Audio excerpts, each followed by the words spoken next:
monde associatif brestois, constitué d'un tissu riche de très nombreuses associations, de ces bénévoles qui se mobilisent sans compter leur temps, de ces salariés compétents et engagés, sont les acteurs et créateurs de ce lien humain, pour moi, essentiel au bien vivre ensemble sur notre territoire.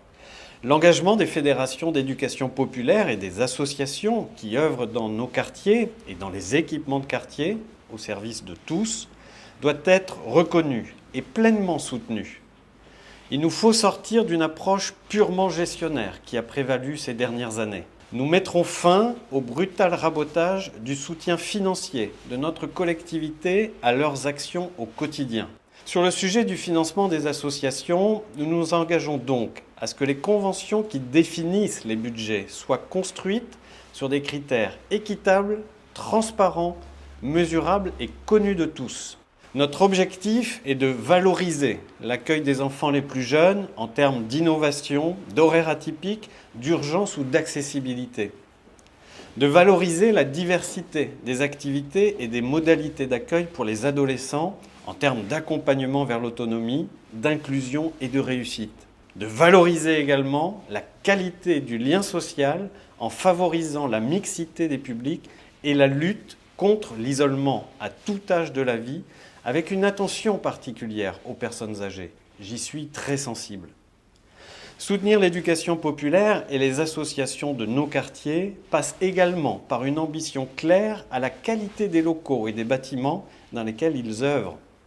C'est pourquoi nous nous engageons à lancer un plan pluriannuel de rénovation des équipements de quartier. Ce plan s'appuiera sur un audit complet de l'état des structures et des équipements de quartier pour mutualiser et optimiser les coûts de reconstruction, de rénovation ou d'entretien. Cet audit sera lancé dès l'élection passée, sans délai. Ce plan pluriannuel intégrera évidemment un plan de rénovation énergétique sur l'isolation, les récupérateurs d'eau ou encore l'installation de panneaux solaires.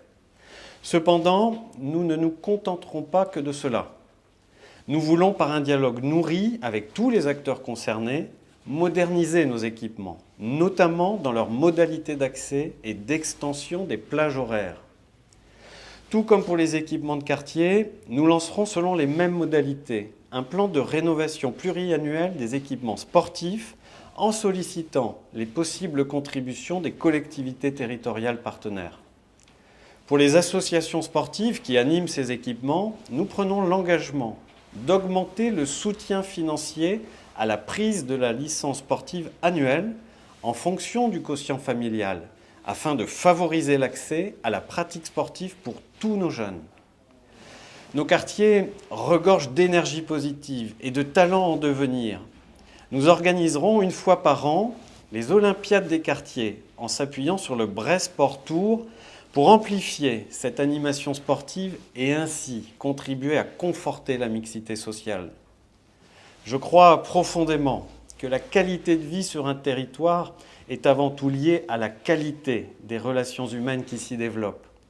Nous devons donc saluer, remercier et soutenir ce tissu associatif qui en est l'un des principaux vecteurs.